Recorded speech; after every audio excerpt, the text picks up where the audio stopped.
I called him Orange Glaze because that's what you'd have with him. How welcome to the podcast. This is Not for Radio, and we are your hosts, Duncan Hyde, Jay Reeve. Caution, it will contain some swearing.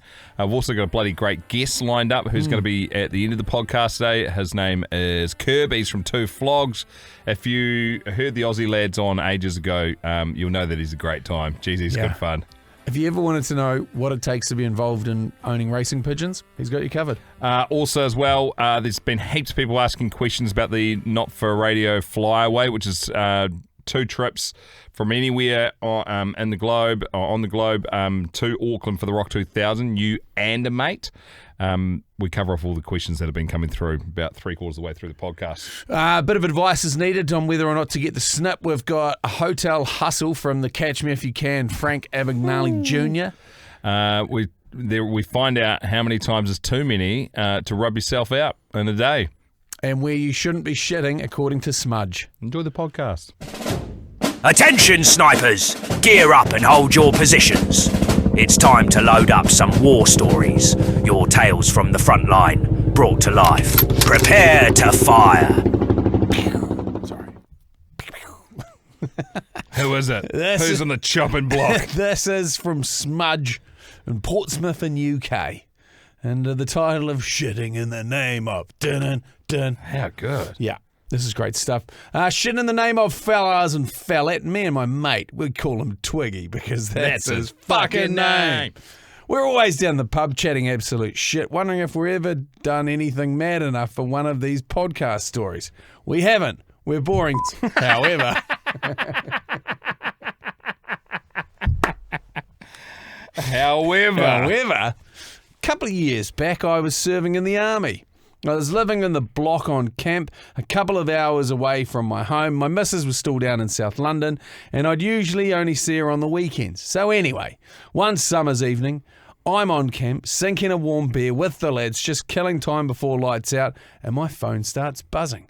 It's the missus. She's rattled, proper panic in her voice. She tells me the doorbell camera has just gone off and it's caught some random bloke coming down the alleyway next to the side of the house. But he doesn't knock, doesn't say anything, just disappears down the side. Naturally, I'm thinking, what the fuck is this guy up to? I figured maybe it was a burglary because that had happened a few months earlier. So she checks the footage. Mate, this bloke, this fucking absolute fucking animal, he's only gone and taken a shit, not in the alley, not in behind a bush, right on the back doorstep. I'm not fucking joking. Full-blown explosive watery shit. Straight up the waz and down the door. And it gets... Oh, fuck. Here we go. And it gets worse. He wipes with what looks like a paper napkin, then he leaves it there, right on top of the mess, like it's a fucking garnish, like he's proud of it, like he's gone, there you go, cunt, bon appetit. Oh, jeez. Bear in mind, this is a residential street, summer evening, still light out, people walking past, families about, and this filth merchant decides that the best possible toilet is the back door.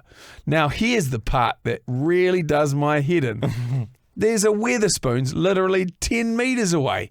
Yeah, admittedly, it's a fucking enormous place, and the toilets are usually an 8-minute trek away, but it's a perfectly good, functioning toilet. No password, no PIN, no bouncer. Just walk in, drop your guts, and get on with your day. But no, this fucking clown thought, nah, fuck it. That house looks like a prime shitting location. If you're out there, you're a fucking menace, a feral, nap-wielding bastard, and I hope that shit haunted you, because it definitely haunted us. Still, points for wiping, I guess. Cheers for the potty, lads. May no one ever shit on your doors up the waz. Oh, it's so good. Short and sharp. Thank you very much, Smudge. I mean, you're in a certain situation if your brain goes, this place will do. Because, like, you're in panic mode at that point. Have you? Oh, I've been there. Man, I think I've talked about it before.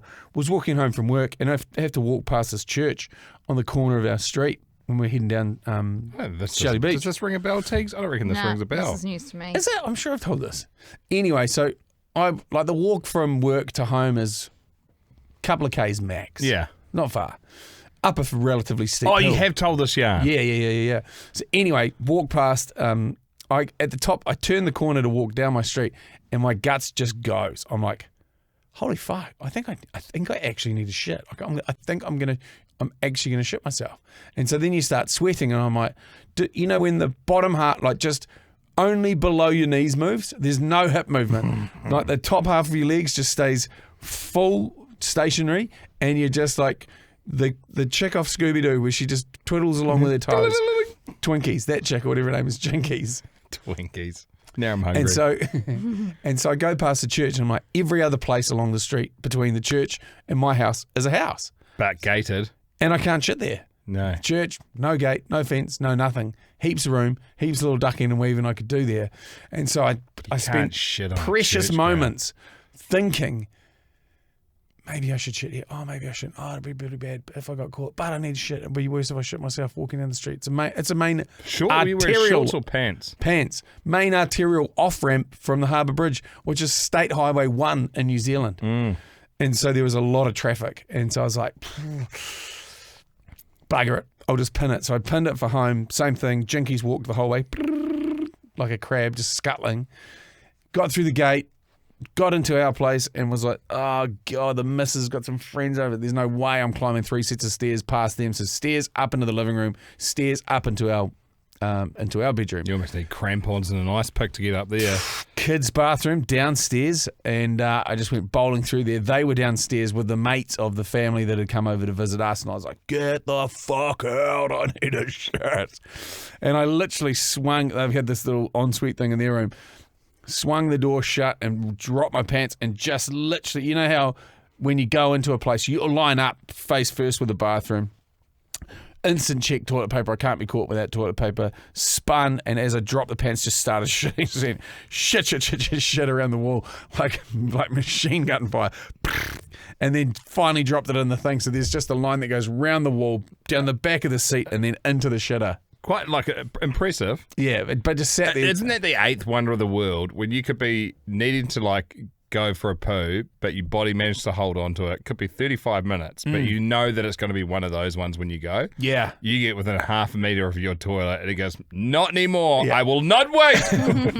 We've made it. No, we haven't. We haven't made it. No, sit down. Yeah, the eyes just saw the toilet door, which sent a message to the rest of the body. Guys, we've made it. All right, open it up now. I literally was thinking the whole way home. So if you imagine your anus. So normally, have you ever seen an anus someone take a poo before? Oh, probably don't. Yeah. So basically, when it's kind of folded, puckered up and in, and so when you shit, it goes out and almost goes like a piping nozzle, if you will, for lack of a better term. And so I imagine that I was twisting the piping, just fucking literally starting to turn my ass cheeks inside my colon just to add extra blockage. I was like, there's more muscle there that'll keep it in. I was strangulating it. It's not a good spot to be in. No, horrible. I know. Not a good spot to be in. Yeah. So apologies, Smudge. I'll be better. Smudge. Fucking hell, mate.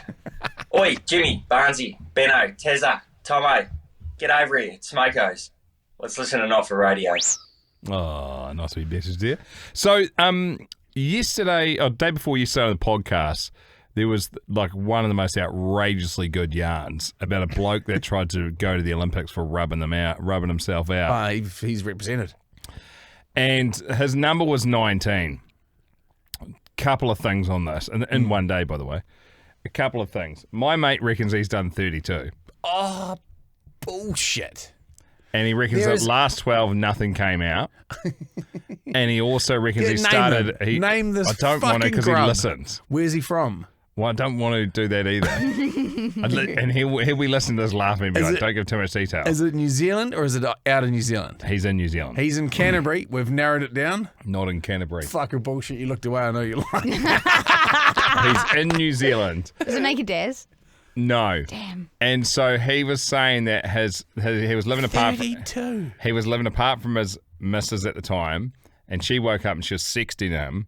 And then that got him all riled up. And then so it sort of went on all day, and he had a day off work. And he reckons his last one was at 3 a.m. That was the shift he pulled, apart from himself. Huge. And then you go, well, you can't beat that. And apparently you can, but it's not good for you. Have a go at this story that got sent to us. This is from some newspaper, don't know. Teenager allegedly masturbated a jaw-dropping 56 times non-stop before dying of a heart attack in the process. Fucking good job, you fucking grub. Do we need them? Even breaking the world record, and was awarded a world record certificate by a Guinness representative who later arrived at home. Bullshit. Jerome Carpenter was found dead in his bedroom after apparently masturbated too much. It is speculated that Jerome had been suffering from being extremely lonely. There's parts of the story that seem fake, and then there's parts of it that I'm just doing some editing on the fly here that seem real. I don't know if that's true or not, but that's a hell of a way to go out. 50s. No. I know people that have passed away having sex. I know people that have been having sex with someone that's passed away. We had someone in the fucking wild Snipers is Nightmare that? Facebook group, a chick, and she was like, 19. What a joke. Oh, yeah. She was getting some serious numbers. It's different much different for a girl. Much different for a girl, I think, personally, anyway. Teagues? I'm not going to attempt 19 in a day, I won't lie. I think it would get a bit time. sore after a while, Yeah. you know? Hypersensitive, isn't it? Well, Yeah. I don't know, man. You lose interest. You're like, oh, I want to go I'll go for a walk or something. I've done this quite a few times. Yeah, I think I'd fall asleep. I'd be naked. You'd just be hitting it with the orbital sander without any paper on it. I Just wouldn't the even do little paddy anything. bit. You'd just be standing there and be like, eh. I think you'd be too overstimulated. Yeah. You listen to Jay and Dunc. Yeah, the boys. Not for radio. You little beauty. Your Sounded like a fucking movie star, that bloke. Didn't he? I'm just going to bring up this piece here. It's just a bit you found. Frank Abignale? Yes. Abignale. So, Junior from Catch Me If You Can, talking about a hotel hustle. Yeah, so this is, if you are unfamiliar with Frank Abignale, he was the guy that they did, Leonardo DiCaprio played him in the film Catch Me If You Can, where he basically pretended to be a pilot and just lied. He was a prolific liar, and he flew all around the world forging checks and Real bad man. yeah. But he was very, very good at it. So this is him in later years catching up with a guy on a talk show host, and it was sort of along the lines where I think he was still a teenager at this stage. So young, because he was in that flying racket when he was like 16. So this is him talking about it. And all of this was a front for me. And I met a city councilman in Miami, and he was very impressed, thought I was about 32, very wealthy, and he invited me to a party they were giving for the mayor of Miami at the mayor's home.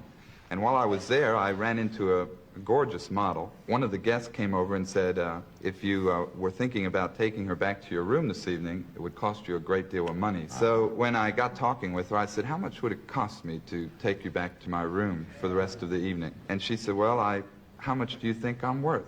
Being 18, I had no idea how much he was worth, but about $50. But I offered $300, and she said, no, that's I'd go back to your room with you for $300. She said, that's a little bit too low. So I said, okay, well, what if I doubled it and made it $600? And she said, well, that's a little more like it. I said, I'll tell you what, we'll be here all night. I tell you what, why don't you just take me back to your hotel room for 2 hours, and I'll pay you $1,000 in cash in advance. She said, let's go. So we went back to her hotel, and she was opening her door, and I said, now, I'll be right back. She said, wait a minute, where are you going? I said, well, I don't carry $1,000 on me. I'm going downstairs in the lobby, cash a check, I'll be right back. She said, this hotel isn't going to cash a check at this hour of the morning for $1,000. I said, first of all, I own 35% of this hotel. Never been in it in my life, of course. And I said, this is a cashier's certified check. I said, just like gold, they'll cash it. She said, let me see. This is a cashier's check. Why don't you just make it out to me? I said, are you crazy? I said, this check is for $1,400. We already agreed on $1,000. So she gave me 400 change, and that's what it cost me.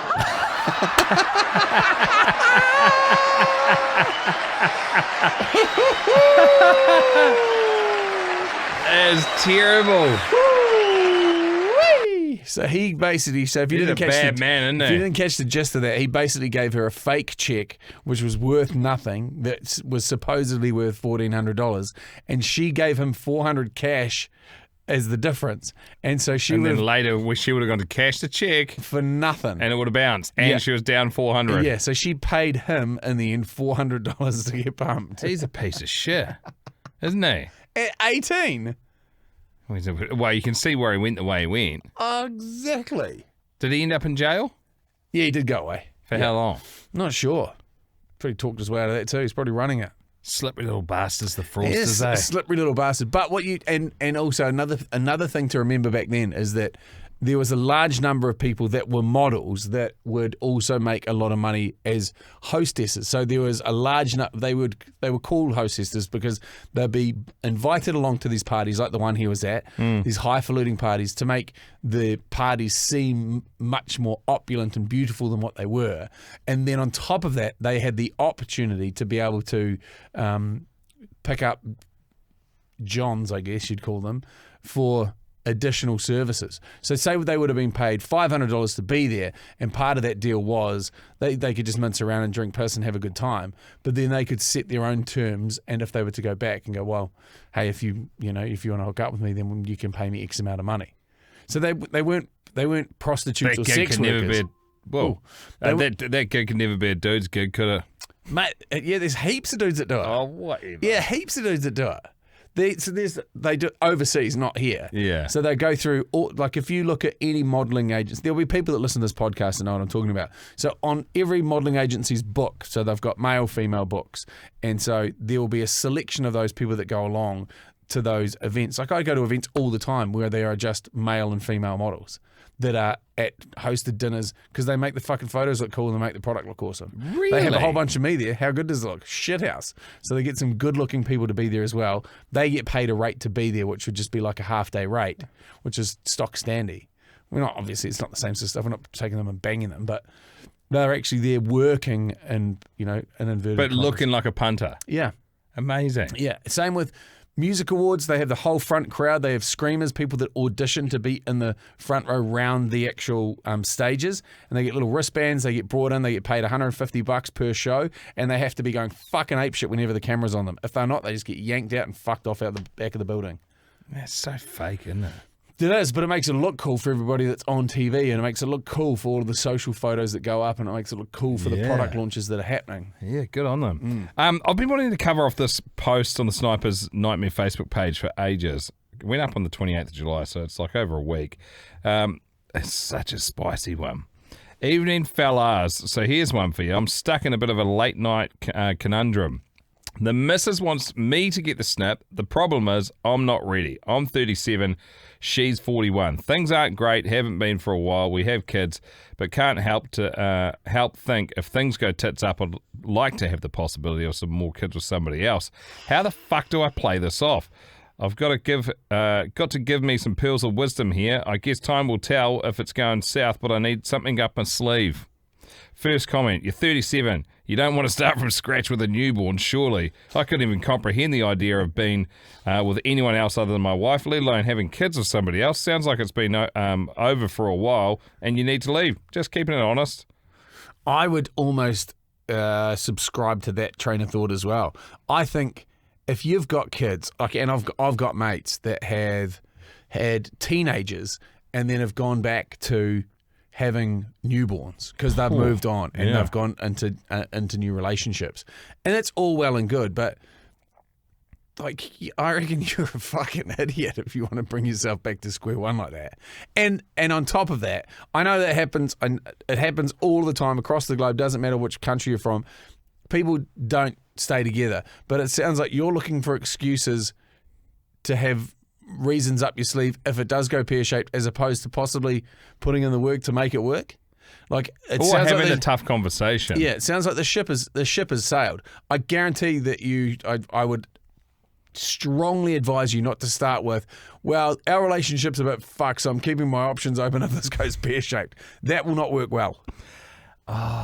Already having kids, and there's a certain age where kids are massively affected by divorce, right? Hugely. Yeah, so I don't know how old your kids are. I would assume at your age and at her age, they're possibly around, I don't know, they could be 10 to 20 years old, basically. Oh, no, not 20, 10 to 15. So it's a tough time. I'm just having a wee look-see here. Ollie says, tell her to get her tubes tied if she's that worried about it. And then Nick says, I guarantee she'll object for the same reason.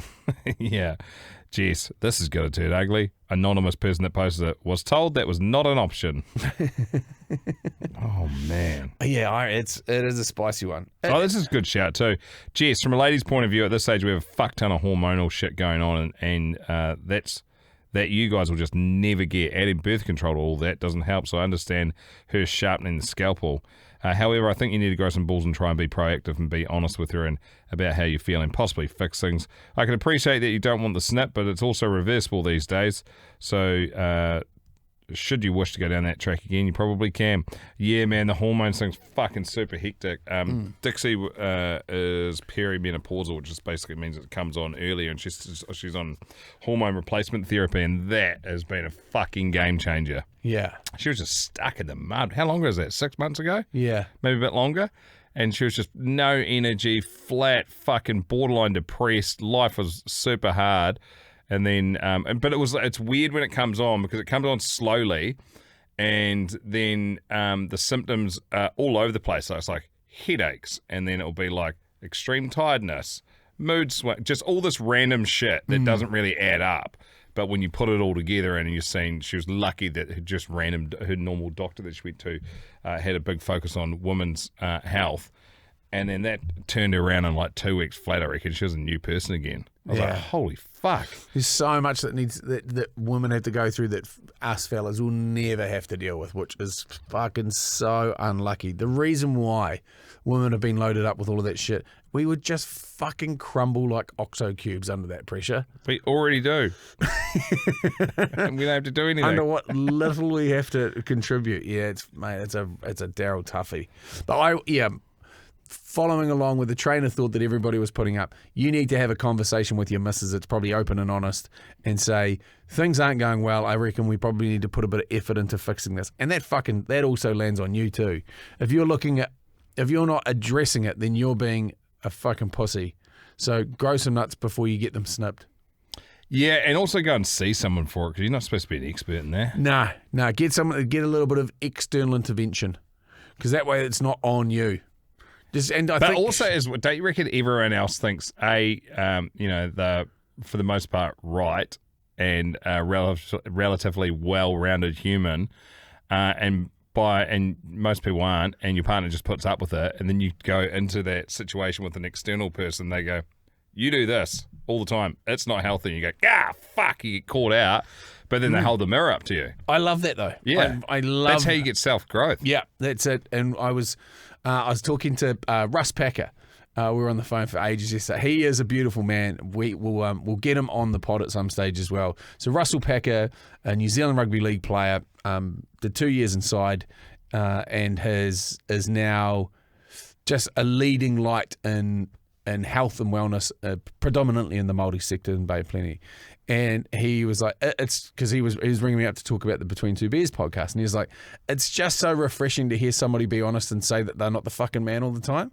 And it was, and we both came to the conclusion, it's about 35 years old, I reckon, for a fella, where you go through this process. So you go through your teenage years and you basically lie about everything, make up a version of yourself that you think is cool, and then try and sell it to other people. So at 21, you're still drinking piss and being a larrikin like you are a teenager, but now you've got a little bit of discernible income, and then you move into your career, and so through your 20s you're still trying to be the fucking cool party guy, and then you get into your 30s and you're like, maybe I actually need to become somebody, so now I need to get a proper career and start advancing myself in whatever it is that I'm doing. So then you lie about that, and then you become something that you want to be for a partner, and then you become a father, and then you tell everybody that it's okay and it's probably not okay, and then at 35 you generally hit a wall and you're like, fuck me, this facade is really hard to keep up. And then if you're really honest and you go, this is what I'm good at, this is what I'm not good at, then I reckon it's like a springboard and you just feel completely unshackled. Yeah. And that was about where it happened or begun happening for me. And then I would say in between 35 and 40-ish was where I'm probably even till now. There's still parts of me that I'm finding out about myself that I'm like, you keep telling yourself that you're that, but you're fucking not that, and be honest. And I love it. It's really refreshing. And even things like if I was, as an example, this is when I text Dunc. Dunc's like, she hit the gym, and I'm like, fuck, I'm cleaning for the cleaners. Like, fuck. What a stitch up. Anna's off emceeing an event. She's normally getting things sort of all prepped up. I don't know what she does because I peel out of the house relatively early anyway. And so I was kind of rushing around, and I was on the phone at the same time, but I was just in the zone. I was like, fuck it, I'll leave it. And then and I've got a voice in my head from my mate Tricky, we talk about often. He's like, if it takes less than 10 minutes, fucking do it right then and there. Yeah. Don't push anything off. And it's like, if you're doing something, do it properly. And all of these, like, I need like a cheer squad behind me going, don't be shit, don't be shit, don't be shit. Just to fucking whip me home on something as simple as that. And I'm aware of it. And I was like, man, I've got so much stuff to get sorted this morning. And I don't know how I just managed time. I can have periods of time where I'm hyper productive and I can just be like, fucking home run, home run, home run, home run. And then it's other things like these hats we're sorting out. It literally took me fucking 3 text messages to sort out in 10 minutes what I've just procrastinated about for like fucking 6 months. Like, it's mind-blowing sometimes, like how shit I am. Do you think you're ADHD? Oh, I reckon Have you done a test for it? Nah, but I reckon I'm something like that. Because part of ADHD is you can have hyper-focus. Yeah, that's what you've described for part of that. Yeah. It depends what the task is. Yeah. And then other parts is the part where you can't focus and there's a million things going on and you're like, fuck, what do I do first? Yeah, and I will focus on the because the same thing again. Like we're going for this is me just being honest. We're selling our house, buying another place, and so what would normally happen, and this is how I know that I've got growth, is that this house that we've kind of really not settled upon, but it's a house that would work perfectly for us. It's exactly what we want in the place we want with all of the things that Dunc gave me this checklist, which was also great because it works well for my fucking dongy brain. He was like, list the shit that you want in importance. I want a double garage. I want everyone to have a room, including myself, and I want an open fireplace, and it needs to be close to my kids' school. 4 things, fucking simple. Tick, tick, tick, tick, boom. This fucking house has it all. Slightly outside of our price bracket. So now I start working some fucking angles and deals here. And so normally what would happen is I would, in my head, construct a pathway where I'll do this, I'll present them with this offer, I'll be able to offset it by this, and then down the track I'll be able to refinance it by doing this, and I'll be able to hold some share against this, and I'll be able to fucking move all these different bits and pieces around. And then in my head I'm like, that makes sense to me, cool, let's do it. And then they go, nah, that's not going to work for me. I'm like, fuck you guys, fuck this is shit, that's fucking fuck, and get upset about a deal that was never ever happening. And it's so funny because you go down the rabbit hole and you go, like 6, 9, 12, 18 months, 2 years, 5 years for that decision to work. Yeah. And you're like, and then all of these things need to happen all the way along for it to work out how you wanted to work out in your head. And if any one of them fall over in that long-term plan, you go, fuck! Yeah, so in that plan, there's 40 different points where it can fail. And I'll have that disappointed approach as opposed to playing what's in front of me. Yeah, whereas I'd go, fuck, it's out of our price bracket. Next, and move on. Takes way less headspace. I know. I just love the deal, though. I love stacking it all up, which is where I sort of let myself down. It's almost like a hobby of yours. Yeah, and so this morning, all of these, we call them the Gypsy Kings, have all returned. Trev's back from fucking Bali. Addo's back from Spain, where he's fucking traveling around and went through France and did the Tour de France because he's an animal. Staffy's back he's been all over in Australia with his kids and his grandkids, and JK got back yesterday morning from Italy. And so JK's house has been for sale as well. And at the fucking 11th hour, it fell over. And he was talking to me about this morning. He goes, mate, it fucking spun me out. Like I was in a bad spot because he does what I do. And he was like, bought in shares with my mate in a bar down in Waihi Beach, and I was going to be fucking making Aperol splits for everybody in the afternoon. He fucking mapped himself out on this thing. It's a dangerous game. Yeah, and he's like, but he was the one that told me to stop fucking doing it. And so he literally read the message that he sent me, and that's what pulled him out of the shit. That's so funny, Yeah. So yeah, even like, because we just ended up, because I don't think I've talked about the podcast, we bought a house on Wednesday. We finally found one. Sick. New build. Tuesday. Tuesday, was it? Yeah, Tuesday afternoon. 5 bedroom, 3 bathroom, new build, so I don't have to do any renos or anything, and we'll just not be busy with house stuff in this next 10 year or however long we end up being. You're going to become a fucking slug because you won't be having to do anything. You're going to become a shut-in, and we'll have to pick you up with a forklift because you won't know what to do with yourself. So you'll start making homebrew, and then you'll make up Dunk's Bakery, and you'll just become a fat fuck, and we'll have to pick you up with a forklift. You know and what then I have I've to get a told myself? forklift license. Chippies, you're going to get a forklift license because I fucking can't get it. I've done that shit. I'm not doing it again. Oh my god! I started thinking that I might be a beach walking guy. Then I've dropped the kids off, then I just walk down to the beach. Just be a walker with my hands behind my back and some New Balances. Man, just a windbreaker. Matching pants when you But need them. even with that, the reason why I brought it up, apart from letting you know, because I've talked about it before in the podcast, the reason why I brought it up is even when that was at 95% a sure thing, I was still mentally preparing for the other option. Yeah. Whereas I always have fucking plan A, B, C, and then when plan A falls over, then you just go, oh, well, I've already thought about plan B, Yeah, and so this is what I'm going to do. Whereas got you just go all in, Plan blinkers A, on. iteration, plan A1, A2, A3, A4, A5, up to A70, and then when A falls over, it fucks 70. Okay, well, I wanted to just quickly chat about this. For those that missed it at the start of the podcast, we have a keyword that we need to give you for this trip to the... it's okay, Tegan. I know where I'm going with this. Stop freaking out. Jay's looking at me like, what the actual fuck as well. So what I've just decided, do you guys want me to tell you what's happening? Okay. We'll be doing this in the intro. We record the intro after, it's fine. Okay. So so you need a keyword for the trip that we talked about at the start of the podcast, which is your chance to join us at the Rock 2000 in Auckland.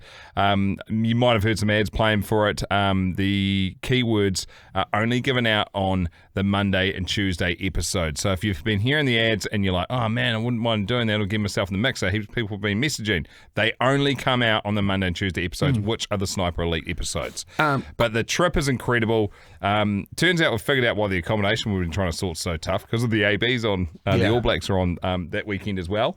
But it's $1,000 spending money. You and a mate from anywhere on the globe. You'll come to the Rock 2000, which is the final 20 songs of the Rock Countdown, which is just completely sold out. You can't even get tickets any other way, which is going to be incredible. You get to meet us, obviously. We'll hang out. I don't know if that's a bonus or a detraction. And and then you can do, like, I don't know, an extended trip if you want to. You'll have some decisions to make when we do our first winter, which will be this time next week. Yeah, which is it's a short run. So if you haven't already done so, link in the description. Become Sniper Elite, get the keywords, fill out the form. It's real simple. Showboss Tees, are there any questions that have popped up that we could just provide some quick answers to? Such as, if I fill out the same fucking form 3,000 times, does it increase my chances? No. The answer to that is no. So every time you hear a keyword, you can submit another entry. Or you can combine all your keywords into one entry if you want. People were saying that when they would press submit, they didn't get a confirmation message. We've updated this now. Okay. The Rover website's still relatively new, and it wasn't just this form that was having issues. It was a whole bunch. So that should be coming up now. And if it just goes blank, then just know that we have received your entry. Just sometimes it seems to not work on some phones. Yeah. And if you're having issues with it in the app, then you can click the link and open it in a web browser as well. Not many people have said that, but just in case, if your phone's a little bit older and slow, then you can try it in your web browser instead. There it is. Troubleshooting Teagues. Thank you, Teagues. So if you are thinking about becoming a Sniper Elite, 250 episodes will be unlocked for you. You'll have the chance to enter that competition, and all of your episodes of Not For Radio will be ad-free. It's less than the price of a beer a month, and you can use the code Not For Radio when you do it, and we'll give you a bit of a discount. Yeah, and to everyone, I've had a recent run of a truckload of beautiful messages that have been sent through, predominantly on Instagram, because that's generally where I'm operating, just saying just how awesome it is to be, like you feel like you're a part of a community because you're hearing us so often. Like we know a truck driver that just fucking buffed the whole lot in like 6 months or something. Just ate the whole lot. That was crazy, yeah. Yeah, a lot of time on the road, but he's like, it does. I feel a little bit alone when it's not you fellas in the cab with me, and we appreciate it. We don't take it for granted. We really don't. It's awesome. So get amongst that. Everything you need to know is everything you need to know is in the description of this episode. So we're eyeing up Kirb, who's one of the hosts. Him and Gibbo do the Two Flogs podcast out of Australia. Fucking great podcast. They're hilarious. And this is his last few texts. I said, email Teagues, because he's been trying to sort out the tech to jump on and tell us this yarn. He's been trying to find me pods. He's like, I'm blowing up, ha ha ha. I can't get the earbuds to hook up to the computer, and this link won't work on my phone. I'm on. Technology can eat a bag of dicks. So here we go. Snipers, reload. Another war story incoming. Eyes on target, scopes dialed in. Let's see who hits the mark. Da da da da da. I'm loving it. There's absolutely no warning that you guys popped up. I could have just been sitting here whacking it.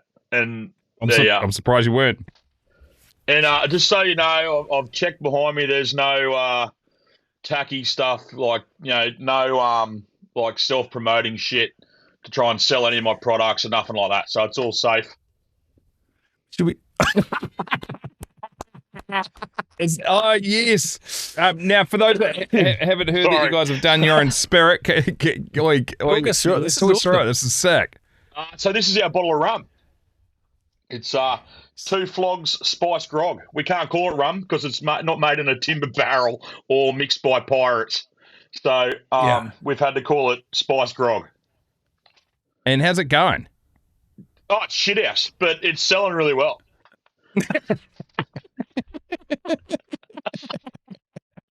Oi, I was listening to your podcast the other day, and I'm fascinated by it. Can you just give us like the postcard version of your racing pigeons? So the racing pigeons. So yeah, I got blind one night and gave some random stranger in a hotel in Byron Bay $500 and bought a flock of racing pigeons. And sort of forgot and thought nothing will ever come of it. And then, now we've got fucking heaps of them. We've got like a trainer. We're involved in different plates that we race them in. And now, we breed them. We've got everything. It was a solid investment. So hang on. So how do you, so I'll give you a quick story about my mate who bought a trailer of racing pigeons. Yep. Same thing, that he paid like fucking 20 grand for his ones. Yeah. And they're meant to be top notch, like full flying bullets. Yep. Anyway, he went along he got the guy that he bought them off is a bit of a shady character. He turned up at his first race meet and basically pulled open the doors and they all just fucking went in different directions and never came back. He just caught fucking Do you know where they 40 went? shit pigeons. Back to the guy's house you bought them from. Yeah. So probably. They're fucking homing pigeons. You can't just buy them and take them to your house. They fly home. So how do you stop that from happening? Okay. Now, when I was the episode I was listening to the other week, you were chatting about some of the pigeons going missing. Yeah, well, some. We finished last season with no birds. So where do they end up? Just on fucking statues in public places. Yeah, either hawks eat them, or they just get jet streamed through the back of a fucking giant jumbo jet, or when they come across sort of Ballina on the east coast of New South Wales, there's a jet stream that goes to New Zealand. So they're probably half of them are probably in Auckland. That explains it. It feels like there's a few about at the moment. We've got half of your ones coming over.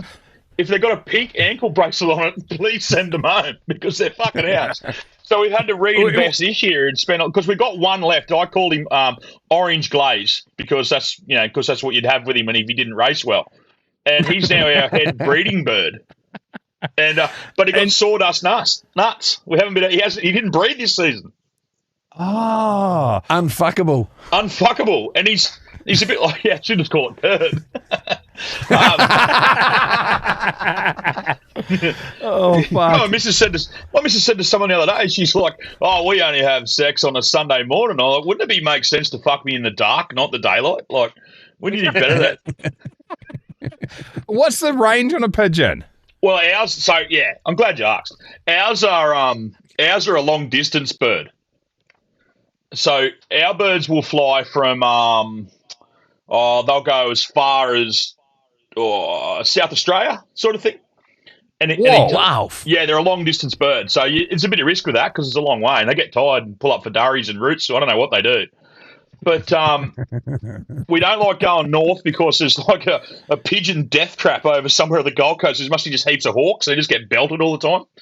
So yeah, but ours are a big bird. They're like a Steeden. They're like a football. They're a big pigeon. Whoa.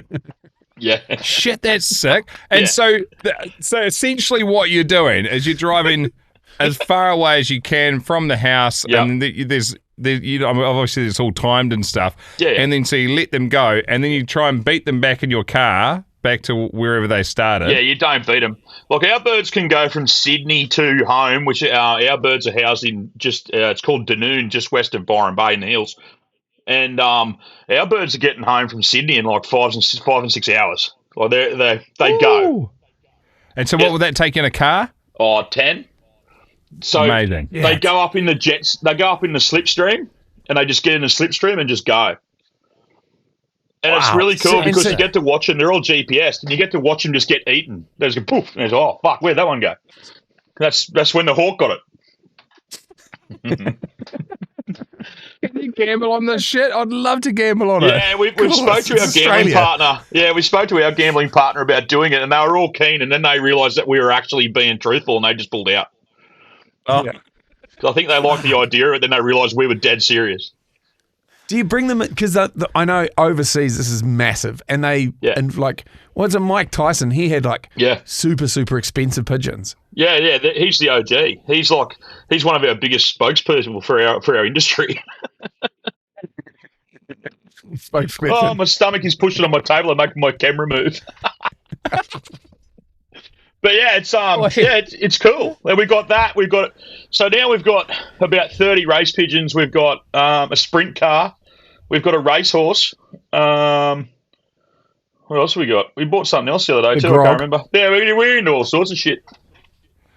So sick. And this is not even remotely what we were going to talk to you about. Nah, not at all. Nah. So the other day he was listening to the episode when old mate rubbed one out 19 times and bloody blew his guts out with the hernia. That's on a couple of episodes back. Now, and so for those people that wanted to meet the guy that did it, here he is. Here he is. We've got him. It was episode 545 of Not for Radio, and the bloke was from Townsville, and he pulled himself until dirt fell out the end of his cock and ended up with a massive hernia. And I just went, this is the best. I was having a shit day. And I rang Dunc and went, mate, that is the best yarn. And I like the way he's like, I want to stay anonymous because my mates listen to the podcast. Like, tell everyone that story, man. Don't fucking be anonymous. Just tested the waters. Like, it's had millions of views now. Like, it's just gone bananas. Do you know the day after that? The day after, like in one day, our podcast off the back of that video got 138,000 downloads in one day off the back of that thing going viral. One dude just pulling himself senseless. It's fucking great. What a champion. And the other one, which I thought you were referencing when you first called me, was the bloke that pulled himself in the lounge and then fell over the coffee table and snapped his knee in half, folded it back the wrong way. How wild's that? Yeah. It's like, well, it's right up there.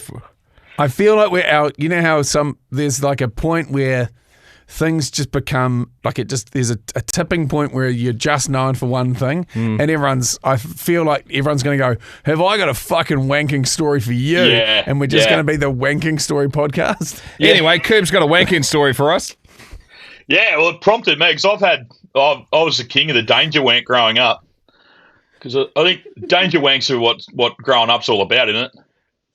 That's that's the basis of becoming a man, I think. Yeah, well, I pulled myself in a experimental patch of bananas in the back of Tallabudgera Valley when I was about 18. And I didn't realise that experimental patch of bananas called the Goldfinger was being videoed by a certain massive industry in Australia. On sort of like trail cams, and here's this little fat 18-year-old kid just whacking it for weeks on the trail cam. But this one particular day, I'd missed the trailer to go to the top. 'Cause I was working at bananas, cutting bananas at the time. That was my job. And, Humping bananas, isn't it called? Sorry? Is it called humping bananas? Yeah, I was humping bananas. Yeah, that was my job. I was the banana humper. So it was either that It's or the work at official term Bunnings. for picking bananas. Amazing. Yeah, it was either that or work at Bunnings, and I went, fuck Bunnings. I'm going to hump bananas. Probably the boss at the time probably wished I went to Bunnings instead once I realised what I'd been doing in his experimental patch of bananas. So these bananas were called a Goldfinger because they were introduced into Australia. So they don't get bunchy top, and they don't get sort of diseases really easily. So there's a couple of, like, the main varieties of bananas is a as you know, like a Cavendish banana or a ladyfinger. So yeah, they're pretty susceptible to different things. So this strain called a Goldfinger isn't meant to get diseases, but it does attract young 18-year-old men to have flogs around them, evidently. Some of them have diseases. Did it ever get brought up with you that you had a full highlights reel of you wanking in this experimental banana patch? Yeah, no, it got brought up. So I'd missed it was a Friday morning, I'm hungover as shit, and I've missed the tractor to get on the tractor to go up. There was a heap of Christians worked in this banana patch, right? They were all these born-agains, you know. And I'd get there on a Friday morning, hungover as shit. I'd come in the gate in my Datsun 240K, it's a Datto, little 240K Datsun, and I'd come in there sideways, half blind still. All the Christians would be praying and heading off on the tractor, and I'd miss it, and I'd have to walk. So halfway to this patch, that I won't name it, but this patch, right? So halfway up, there's this experimental patch, and most days I'd get up there and go, might just have a pull, and this is the great spot to do it. Because you could sort of look over the whole Gold Coast hinterland. It was fucking beautiful. Like, what a spot just to fucking, yeah. Picture his wing. Get amongst it, yeah. And, this one particular day, I'm up there and I'm going at it. And the chap from the, I'm really not trying to say the government agency that he was involved in. He was up there actually collecting the data from the cameras. And apparently has come across me just going down the back of the patch, just whacking myself senseless. And it didn't go overly well with the overlords of the banana industry. And I started my plumbing apprenticeship a week later.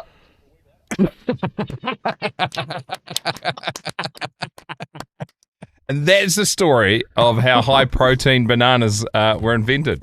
Yeah, well, the Goldfinger never really took off. Imagine if you just got caught just plunging one into your ass as you're having a wank at the same time. Well, I've got the problem with short. I've only got short arms. I can't reach my freckle. But it's funny because Beetle, like we own a Beetle, and Beetle, he still owns a massive patch of bananas. And we were talking about it on our podcast one day, and Gibbo was horrified. Gibbo was just like, "Fuck me." And Beetle just sits there and goes, "Oh, I pulled myself in the bananas to this day." Kirb, it's always so good catching up, mate. Beetle gets traveller's fat really bad, so you just got to get rid of it. So he gets rid of it in the bananas. Yeah, you get a traveller's fat by walking. That's fucking awesome too. Yeah, well, of course, I wobble a bit when I walk because of my stature. Physique. Oh, jeez. It's fucking hurt my face, you bastard. Yeah, that was magic. We're over there in a couple of months. What? Yes. We're going to see you. Oh, no, you are coming to see us. And then we're going to see you after. Yeah, so I come to you blokes with the knuckler in September. Thanks for that, too.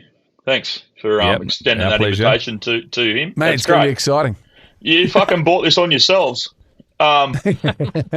Because just like he's telling me the other day, we're going to do your radio show. Well, your boss is going to say, it's been great, boys. They're just going to shake your hands and you're out, because if you let him and me loose on your radio show, there's going to be trouble.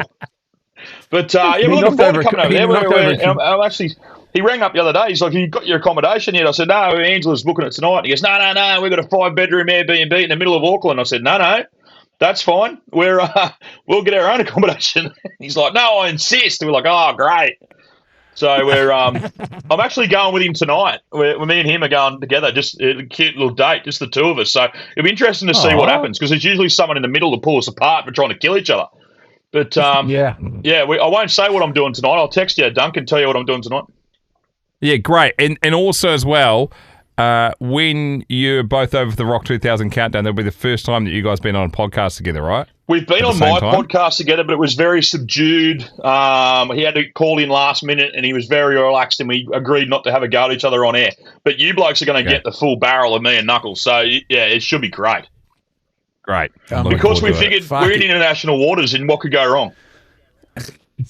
Fucking whack it up to 1,000. Yeah, New Zealand's not on most maps, so it doesn't exist for most people. I'll tell you what, but I will be testing your stringent fucking policy about what you can bring into the country. Maybe you can get someone else to help you smuggle the lady fingers. Gold fingers, mate. Gold fingers. Gold fingers. And you guys are coming with us to the Bow Cancer Ball.